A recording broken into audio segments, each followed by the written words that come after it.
capítulo 2, versos de 11 ao 17. Nós estamos trazendo nesse mês de maio uma série de mensagens sobre o livro de Colossenses. E é sempre bom, gente, nós escolhermos um livro da Bíblia para estudarmos, para compreendermos um pouco mais deste livro. Colossenses 2, do 11 ao 17. E diz assim: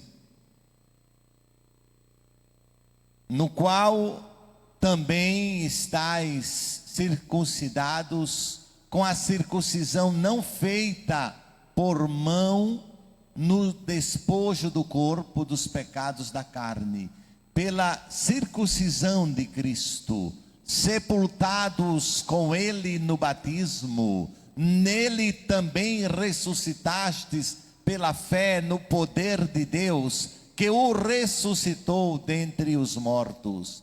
E quando vós estáveis mortos nos pecados e na incircuncisão da vossa carne, vos vivificou juntamente com ele, perdoando-vos todas as ofensas, havendo riscado a cédula que era contra nós nas suas ordenanças, a qual de alguma maneira nos era contrária, e atirou do meio de nós, cravando-a na cruz, e despojando os principados e potestades, os expôs publicamente, e deles triunfou em si mesmo. Portanto, ninguém vos julgue pelo comer, ou pelo beber, ou por causa dos dias de festa, ou da lua nova, ou dos sábados, que são sombras das coisas futuras, mas o corpo é de Cristo.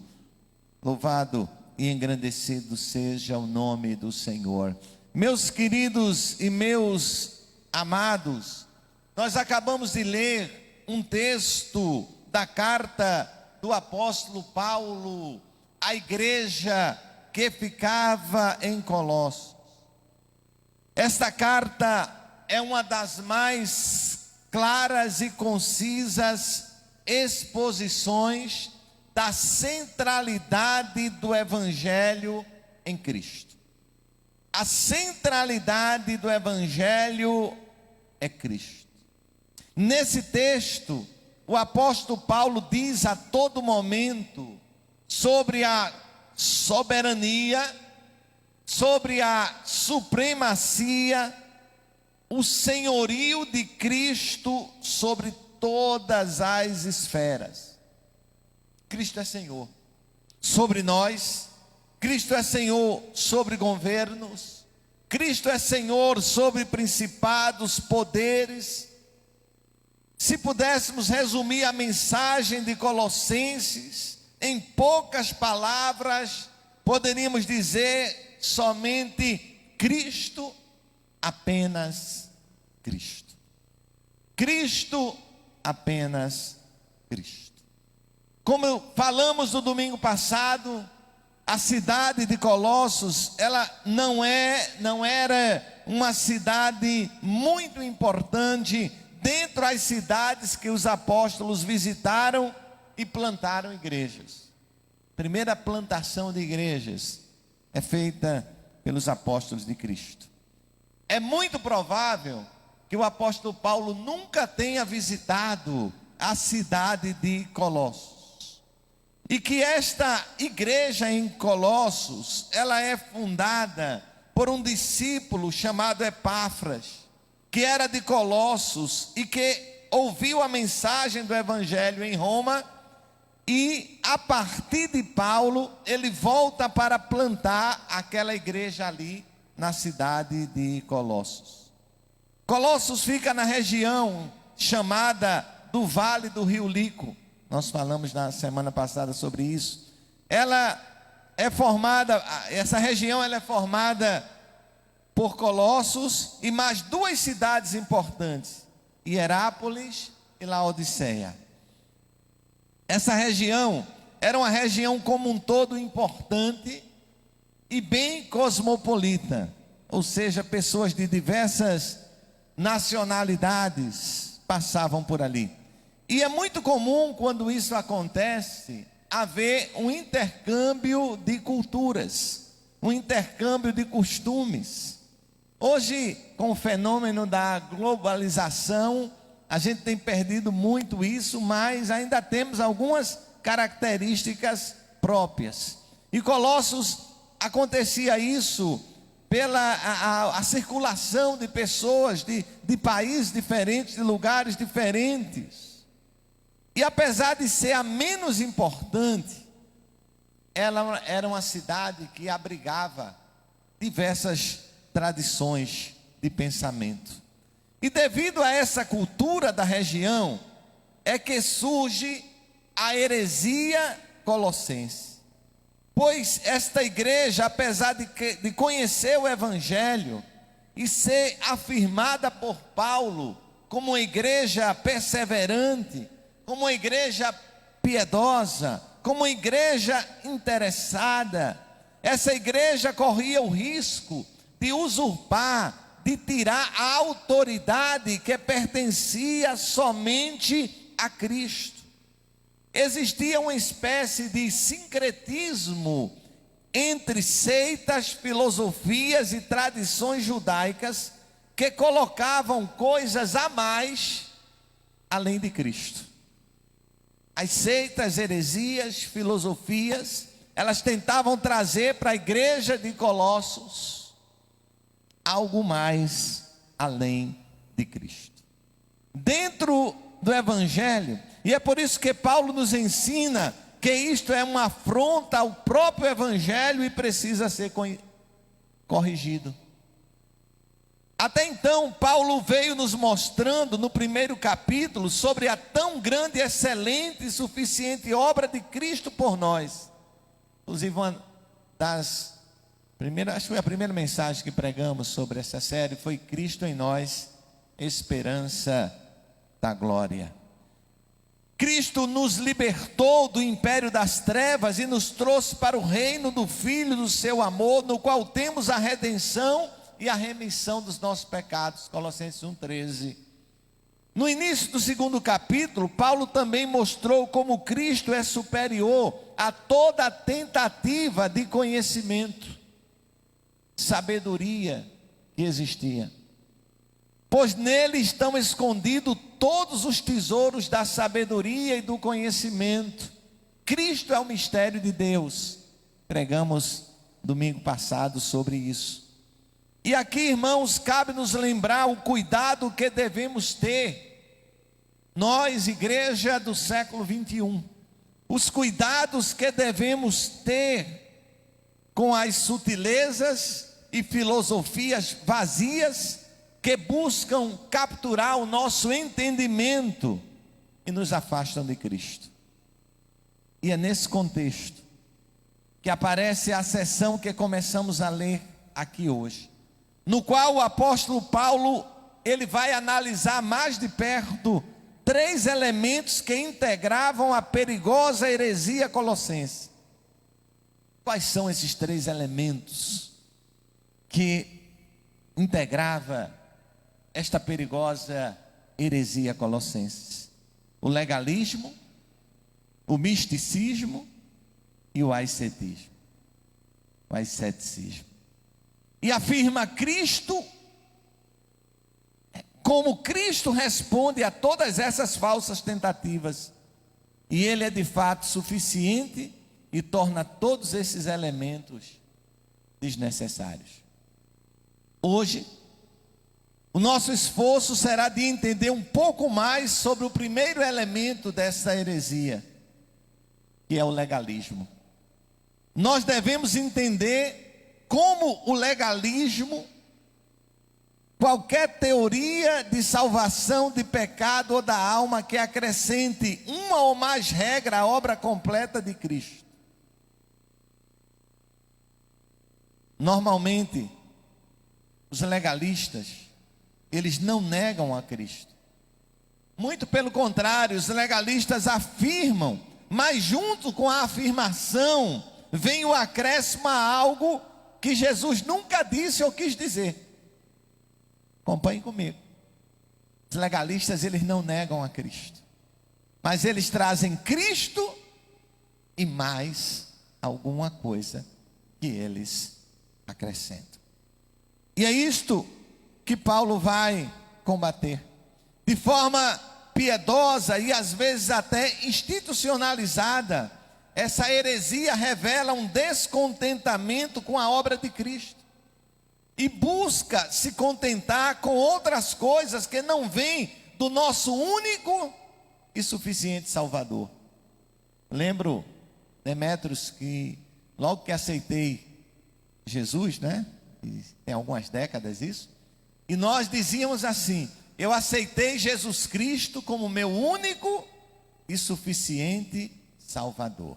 Era muito comum repetirmos isso. Eu aceitei a Jesus Cristo como meu único e suficiente Salvador. O que é que nós estamos dizendo com isso? Cristo, apenas Cristo. Não precisa acrescentar nada a Cristo. E por mais que seja difícil de admitir, muitas vezes a tentação do legalismo, ela está presente em nós. O pecado que luta contra o Espírito, busca a todo tempo se apossar de Deus, ditar as regras para Ele, controlar o divino e dizer como Ele tem que funcionar. Cristo não basta. Queremos ter o controle. Mas a proposta cristã e a vida em santidade exige de nós que diariamente e constantemente nos submetamos a Cristo e não a nós mesmos. O legalismo talvez seja o pecado mais presente no nosso coração, pois ele está escondido na nossa piedade, no nosso moralismo, no cumprimento de regras, que não são errados em si, mas que se estiverem longe de Cristo e buscarem de alguma forma justificar a nós diante de Deus, precisam ser revistos e deixados na cruz de Cristo, uma vez por todas. Eu olho para a cruz, Daniel, e pela cruz eu vou. Meu sofrer participar. Nesse sentido que temos a afirmação de hoje, pois Cristo derruba na cruz toda e qualquer tentativa de acrescentar algo mais ao que Ele fez. Não interessa de onde vem essa tentativa, se dos gregos, pagãos, dos santos, judeus, toda tentativa de acrescer algo a Cristo é vencida na cruz de Cristo. Cristo é suficiente. Se fizéssemos uma viagem no tempo e fôssemos até a região da Judeia, encontrar um morador dali e perguntássemos para ele o que é ser um judeu, provavelmente ele iria nos responder assim: olha, um judeu é uma pessoa que não faz nada no sábado, não come carne de porco e circunda os filhos. E isso era, na verdade, para aquela época. Talvez pudéssemos contextualizar. Se perguntarmos para alguém hoje o que é ser um cristão, a pessoa a quem perguntamos pode responder: olha, um cristão é alguém que vai na igreja, um cristão é alguém que dá o dízimo, um cristão é alguém que escuta pregações do evangelho, um cristão é alguém que participa de algum ministério na igreja, o cristão é alguém que faz uma obra social, entre outras coisas. E o problema dessas ideias é que elas muitas vezes se identificam em coisas que fazemos e não no que Cristo fez por nós. E por isso que quando nós vamos olhar aqui para as coisas que estavam sendo introduzidas no comportamento da igreja de Colossenses, como se fossem aceitáveis, capazes de justificar a eles diante de Deus, mas que na verdade não são. O apóstolo Paulo, ele vai centralizar, ele vai concentrar no viés judaico do legalismo, nas tradições que os judeus tentavam trazer para a vida da igreja. Vemos um contexto bem parecido com este na carta do apóstolo Paulo aos Gálatas também. O apóstolo irá nos lembrar que nada disso tem poder para nos aperfeiçoar, nos salvar ou nos levar a Deus. Nenhuma promessa ou tentativa longe da afirmação pura do Evangelho em Cristo irá nos levar a Deus. Cristo, apenas Cristo. Nos versos 11 a 13, o apóstolo Paulo vai falar sobre o problema da circuncisão. Esse não é um problema que nos afeta hoje como igreja do presente século, mas afetava a igreja do primeiro século, porque a tradição judaica dizia que uma característica da aliança com Deus era a circuncisão. E Paulo aqui lembra da mais importante imagem de um judeu, a circuncisão. E era uma forma de saber a quem pertencia e a quem não pertencia, quem tinha aliança com Deus e quem não tinha. No Antigo Testamento, ela é feita pela primeira vez com Abraão, e faz a circuncisão já adulto, né? Porque Abraão, tudo começa com ele. A circuncisão, ela lembrava, ou ela lembra para o judeu, a aliança de Deus, o seu pacto com as pessoas. Quando pensamos nessa palavra aliança, um conceito importante é que ela na Bíblia é sempre simbolizada através de um pacto de sangue, o qual inferia em um sacrifício das partes que acordavam entre si. É por isso que o povo de Deus se circuncida e sangra por isso, e também oferece continuamente sacrifício a Deus como forma de confirmar a aliança com o povo. Mas no texto que nós lemos, Paulo está nos mostrando que a circuncisão que recebemos em Cristo, ela não é feita por mãos humanas. Não é a nossa capacidade que nos circunda, ou sela a aliança de Deus com a gente. Diante do legalismo que tenta usurpar para si o controle da salvação, ou até o controle do próprio Deus, a afirmação desta passagem da Bíblia é: estamos circuncidados em Cristo, eu e você. E esta circuncisão feita por Cristo, ela é representada no novo nascimento, a nova natureza que mortifica a antiga natureza pecaminosa, o despojar da antiga natureza e nos coloca em uma nova realidade na qual somos regenerados. Não somos nós que fazemos isso, mas é Cristo que faz, que sela o nosso coração. E este selo é manifesto no batismo das águas, no qual fomos ressuscitados em novidade de vida e cremos pela fé no poder de Deus. Mais uma vez, Paulo mostra que a eficácia do poder não é nossa, mas é de Deus. O poder é dele, o que é exigido de nós apenas é a fé, mas a realização é dele, cabe somente a ele fazer, e ele fez. Por isso aqueles que nos fazem voltar a qualquer prática legalista, como a circuncisão, afrontam de forma muito grave o próprio Cristo. E Deus nos deu vida quando estávamos mortos. Pense nisso. Um morto não pode fazer coisa alguma. Estão mortos, alienados da vida, incapazes de qualquer coisa. Esse é o nosso estado antes de recebermos a vida em Cristo e o perdão dos nossos pecados. Logo, o que a gente ainda acha que tem que fazer quando vemos esta realidade? Só temos vida porque Ele nos deu vida. E Ele nos deu vida quando estávamos mortos em nossos delitos e pecados. Antes de Ele nos dar, estávamos mortos. Nós fomos selados pelo sacrifício dEle e não o nosso. E tivemos todos os pecados perdoados. Não temos que fazer mais nada. Cristo fez tudo. Todo legalismo cai diante da afirmação: nós estamos circuncidados nele. Segundo problema que Paulo traz aqui, que ocorria na igreja de Colossenses, versos 14 e 15. Paulo vai lembrando aqui que o problema não está na lei. Paulo vai falar do problema das leis cerimoniais.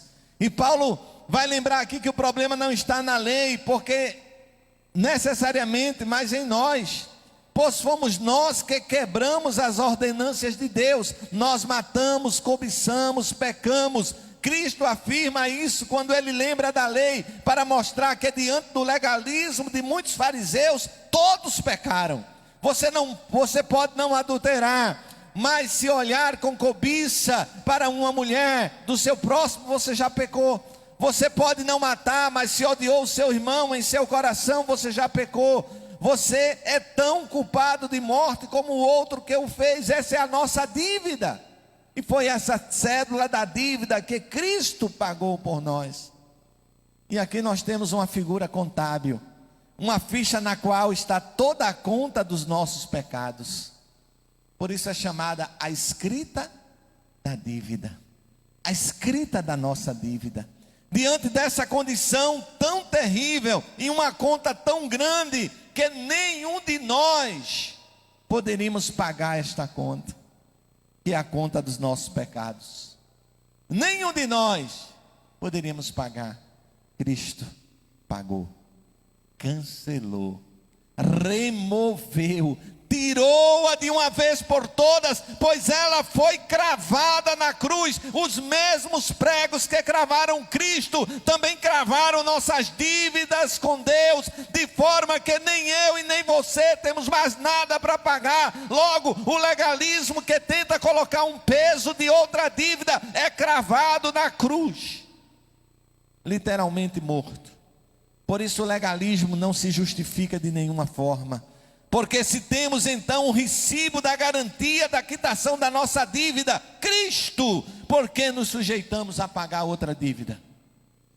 E no versículo 15, vemos a abrangência cósmica que a vitória de Cristo na cruz tem para nós. Cristo despojou toda a autoridade que está sobre nós. Demônios, anjos, todos são inferiores a Ele. E no triunfo da cruz Ele vence de uma vez por todas a batalha. Esse contexto de batalha pode nos ajudar a entender um pouco mais disso.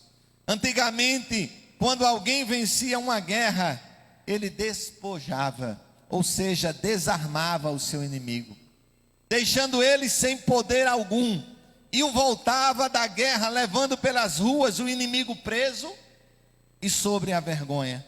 E as pessoas jogavam pedras e outras coisas sobre aquele inimigo vencido. Cristo fez isso com os nossos inimigos.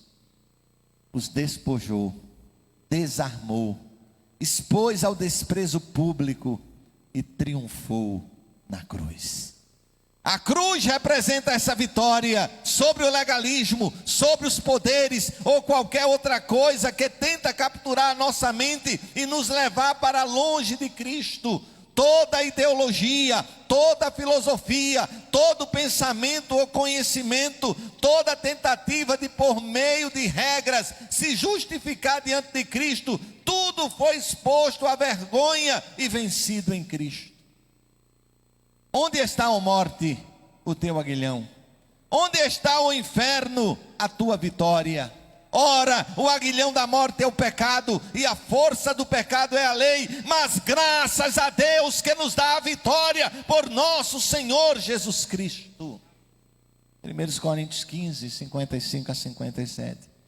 Esta afirmação para nós aqui é: Cristo cancelou a dívida. Nós não devemos nada e nem devemos fazer mais nada para conseguir algo de Deus. Tudo foi pago em Cristo. Versos 16 e 17, Paulo vai falar das festas e datas importantes. Por fim, temos mais uma expressão do legalismo, que é representada na dieta e no cumprimento do calendário judaico. O fato de se abster de comer algo pelo cumprimento da lei e de guardar o sábado era algo bom e ordenado por Deus. problema não é esse. O problema era o julgamento por causa disso, em função do que Cristo fez. Era esse o problema aqui dos Colossenses. Paulo quer mostrar que na realidade de Cristo, ninguém é imperfeito ou inferior para não guardar essas ordenanças. E mais ainda, elas não são um fim em si mesmo, mas elas representam algo maior que ela, Cristo. Assim como vemos nos evangelhos, o Filho do Homem é o Senhor do sábado, e torna essas coisas supérfluas e desnecessárias diante da sua realidade. A ideia de Paulo aqui é: se essas coisas são sombras, e hoje temos diante de nós a realidade, por que queremos voltar às sombras? Por que queremos voltar às sombras? Talvez mais profundo ainda, as sombras são imateriais. Elas não existem de verdade. Ninguém se contenta, ou deveria se contentar, com as sombras. Ninguém conversa com uma sombra. Podemos ver alguém se aproximar pela sua sombra, mas nós nos dirigimos a essa pessoa para conversar com ela quando ela está perto de nós. Aqui a mesma ideia. O foco não é a sombra, mas a realidade visível de Cristo. Ele veio, Ele apareceu, Ele é a luz do mundo. Por que então voltar às sombras? O reformador Calvino, ao comentar esse texto, ele dizia: o homem é demente quando ele tenta agarrar sombras vazias, quando está em seu poder abraçar a substância sólida. Por isso que voltar às coisas antigas, aos legalismos passados, é andar para trás. Querer as sombras é uma afronta ao que Cristo fez. É não se contentar com Ele e usurpar o lugar que é somente dele. Por isso que a afirmação para nós aqui deve ser clara: a realidade chegou, nós não precisamos mais das sombras. Caminhando, irmãos, para a conclusão, que aplicações práticas nós temos diante de tudo isso? Que aplicações práticas nós temos? Nos dias de hoje, é muito comum vermos pessoas que se dizem cristãs correndo atrás de cumprirem ordenanças e mandamentos judaicos, como também um culto com elementos do judaísmo, chofar, candelabro, guardando o sábado como se isso fosse resolver alguma coisa, cumprindo o calendário judaico, ou até trazendo as leis do Antigo Testamento, como se cumpri-las em si fosse resolver algumas coisas. Mas também vemos no meio de nós problemas quanto à tentativa de vender o Evangelho por meio do cumprimento de algumas regras. Muitas vezes nos preocupamos mais como exterior, como aquela pessoa se apresenta, do que como é feito em seu interior. No caso, a circuncisão do coração. Criamos regras como: faça isso para ser aceitável em nosso meio, enquanto ninguém precisa fazer nada a não ser confiar no poder de Deus, que nos ressuscitou dentre os mortos e nos deu perdão sobre os pecados. A vida moral diante de Deus é feita a partir dessa transformação, e não o contrário. O legalismo não produz arrependimentos. O legalismo não produz corações arrependidos. E ao pensar sobre o legalismo judaico e o seu papel enquanto sombras, podemos ter um peso parecido também sobre o moralismo e o papel da ética cristã para nós hoje. O legalismo judaico em si não era ruim. Cristo nos diz em outro momento que a lei, os profetas e os escritos testificavam sobre ele. O moralismo e a ética cristã também não são ruins, mas irão se tornar legalistas quando eles forem considerados um fim em si mesmo e quererem para si a capacidade de nos justificar diante de Deus, semelhante ao uso que estavam dando ao legalismo judaico na época de Paulo. Por isso, podemos pensar assim: as leis dos judeus eram as sombras do que haveria de vir, Cristo. O comportamento necessário de nós como cristãos é o reflexo de Cristo, de nós enquanto cristãos. Mas ele nunca pode ser algo longe de Cristo, ou um mero moralismo ou adoção de regras. No Evangelho de Cristo, aprendemos que não somos morais.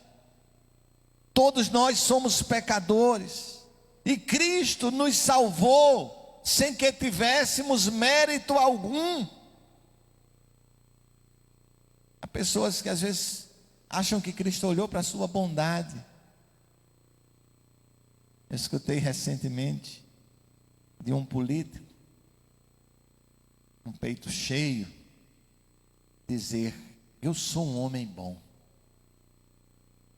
E eu pensei naquela hora: esse não conhece nada do Evangelho. Esse não conhece nada do Evangelho, porque nenhum de nós somos bons. Nós somos transformados e devemos buscar a semelhança de Cristo. Mas Cristo não olhou para nós e disse: está ali um bom, eu vou salvar aquele. Não, a Bíblia diz que Cristo se entregou por nós quando nós ainda éramos pecadores. Ele disse: eu vim para os pecadores. É para esse que Cristo veio. No Evangelho de Cristo, aprendemos que não somos morais, mas que Ele nos salvou. Somente por Ele é que podemos ser transformados e refletir algo que seja bom. O que há de bom em mim é um reflexo da obra de Cristo. Logo, o bem que temos é dom de Deus e não mérito nosso. Só podemos amar porque Ele nos amou primeiro. E nesse sentido, eu gostaria de colocar para você algumas atitudes que devemos ter diante dessa verdade. Primeiro, nós estamos circuncidados nele, em Cristo.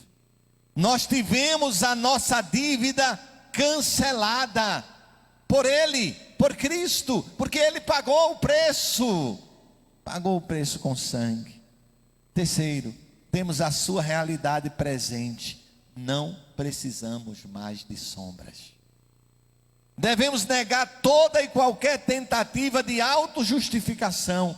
Primeiro devemos dizer não à tentação do nosso coração, que busca criar regras para se justificar diante de Deus. É aquele pensamento que vem e nos diz: se fizermos isso, talvez Deus vai gostar mais de nós. Aí achamos que fazendo aquilo, vamos ser recompensados por Deus. Isso é legalismo, e isso afronta a dependência em Cristo e a sua suficiência. Cristo, apenas Cristo. Devemos afirmar a nossa identidade em Cristo e não no legalismo. E é por isso que devemos dizer a nós mesmos que a nossa salvação não depende de nós, não foi feita por mãos humanas, mas por Cristo. E por estar em Cristo é que não perdemos e podemos encontrar descanso na sua obra em nossa vida. O legalismo só vai te deixar preocupado com quem você é, buscando em todo tempo se afirmar em algo inseguro. Por isso devemos nos afirmar em Cristo e a nossa identidade e salvação nele, somente nele. Devemos deixar de lado todas as sombras que nos impedem de ver a realidade de Cristo. Por isso, temos que apagar todas as sombras. Todas as sombras ficam para trás quando nos achegamos cada vez mais perto dele. Quanto mais perto de Cristo estivermos, menos corremos o risco de nos contentarmos e querermos nos justificar com as sombras do legalismo. Esta é a realidade para nós. Cristo, apenas Cristo. tudo o que eu sou é obra dele. Tudo o que eu vier a ser é obra dele. Porque ele se entregou. Porque ele estabeleceu a nova aliança. A aliança com sangue. A aliança com Abraão foi uma aliança de sangue. A aliança em Cristo é uma aliança de sangue. Porque ele morreu na cruz, ele se entregou, ele foi o sacrifício vivo, ele é o último sacrifício oferecido a Deus, e o sacrifício dele fez com que o véu do templo fosse rasgado de alto a baixo, agora colocando qualquer pecador em contato com Deus. Ninguém pode dizer, você não pode falar com Deus, você tem pecado, você não pode falar com Deus. Ninguém pode dizer isso, porque Jesus Cristo disse, em meu nome. E quando qualquer pessoa vai a Deus, não é no seu nome, mas é no nome de Jesus, porque a cédula da dívida foi rasgada. E como isso incomodou no passado, talvez incomoda hoje. Há pessoas que querem para si rótulos de santidade. Há pessoas que querem para si a autojustificação. Eu sou diferente porque eu não faço isso, não faço aquilo, não faço aquilo outro. Olha, o não fazer tantas coisas é bom. Quando se torna ruim? Quando você quer se justificar por isso. Que justifica que você não é o que você não faz. Que justifica você é o que Cristo fez. Dá para entender isso? Entendendo, vê como isso muda tanta coisa. Vê como isso muda tanta coisa. Vê como você precisa entender que é dele, por ele e para ele. Vamos cantar essa música? Porque dele, por ele e para ele são todas as coisas. Eu convido a igreja para ficar de pé. Convido você em casa a ler esse capítulo 2 de Colossenses, reler este capítulo, meditar nesse capítulo. E olha, após essa leitura desse capítulo, a gente